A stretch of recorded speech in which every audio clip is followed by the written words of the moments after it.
Hello everyone, welcome to BadgerBeat.com. Rob Hernandez alongside Tom Oates and Jim Polzin at Big Ten Media Day here in Chicago, where the Badger men's basketball team, the center of attention, picked to win the Big Ten Conference. Two players on the first team preseason All-Big Ten team, Sam Decker and Frank Kaminsky. And Frank Kaminsky, preseason Big Ten Player of the Year. Oatesy, let me start with you. That's a lot of attention to heap on a program that has prided itself for flying under the radar most years.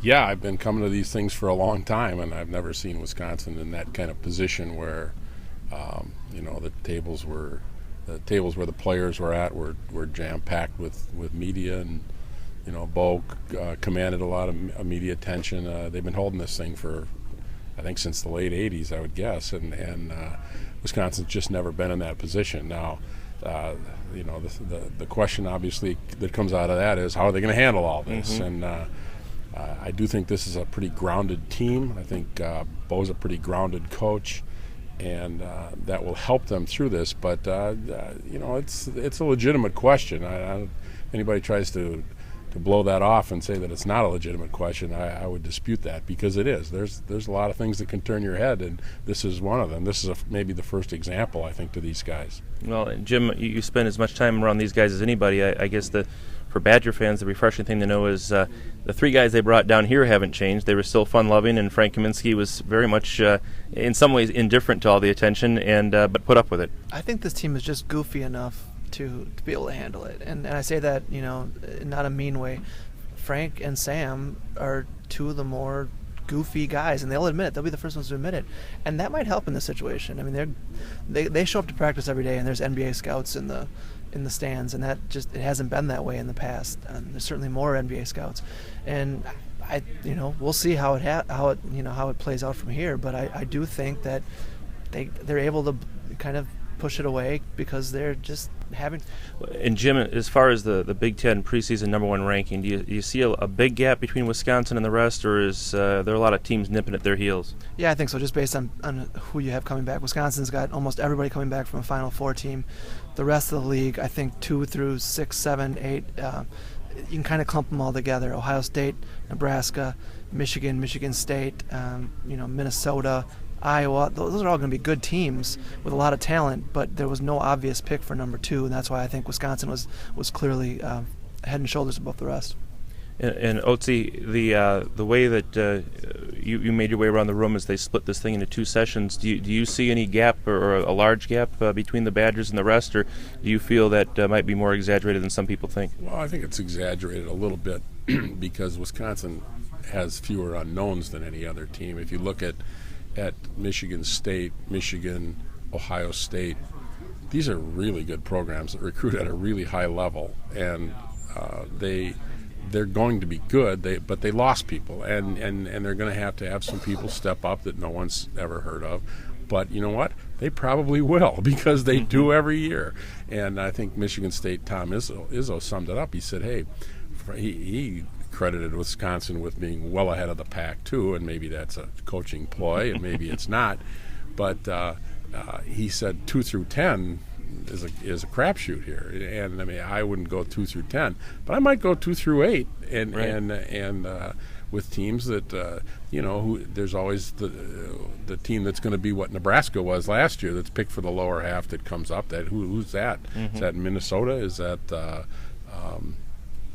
Purdue? Is that right.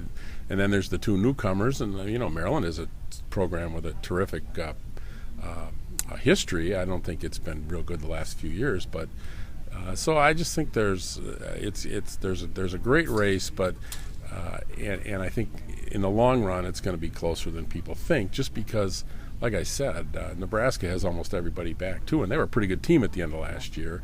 And those other schools just reload. I mean, it's just that simple. They have great coaches and great recruits.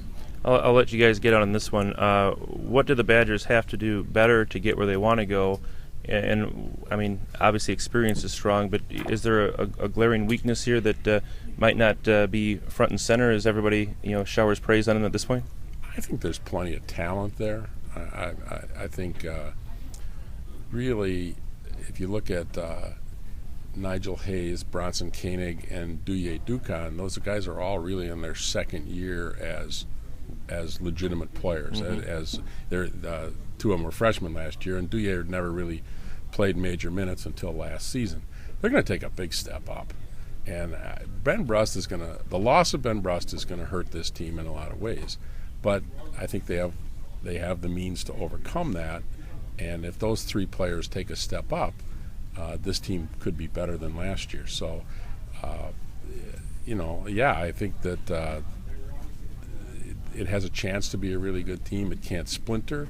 Like Jimmy said before, there's NBA scouts in their practices all the time now. Usually it's just 3 or 4 media slugs, and now it's NBA scouts, and 3 or 4 of these guys have a future. These upperclassmen have a future in basketball, and whether it's here or overseas or somewhere, and they can't help but look over there. I don't think I would if I were them. So will something like that, or if they have a 3-game losing streak and and there's all these expectations and the fans are freaking out, or right. all those kinds of things can happen to a team, and you don't know.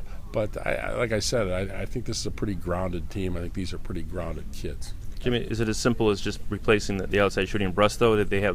Is it one person that does that, or is it is it an evolution of a program to fill in that gap and then maybe become better at other things? No, I think Bronson Koenig will be big in that regard, and Josh Gosser is going to be more of an offensive player this year than he was last year. So I think it'll be kind of a committee thing, picking up the pieces for Brust. I thought Oates brought up a really good point about what happens when adversity strikes. Mm-hmm. What happens when you lose 1 or 2 games. Last year, they lost their first game. They started off 16-0, lost their first game, and ended up losing 5 of 6, and it really took them out of the Big Ten race. And you asked about things that could hold this team back. The thing that held this team back from winning a Big Ten title last year was defense. This was not a good defensive team. So they need to make some strides in that area, and I think they will. I think Nigel and Bronson having a year under their belt will make them better team defensive players, and I do think that area will take a pretty big step up this year. Well, Big Ten Media Day is always the first step in the process of figuring out where the Badgers are and where they will go, and last year we all know where they went. The Final Four, we'll see if it happens again. For Tom Oates and Jim Polzin, I'm Rob Hernandez. Thanks for watching Badger Beat.